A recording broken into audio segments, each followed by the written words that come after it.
How to mute a WhatsApp chat. Let's get started.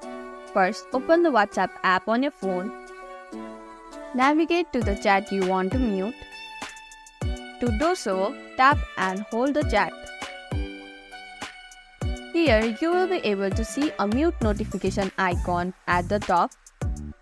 Tap the mute notification icon or option.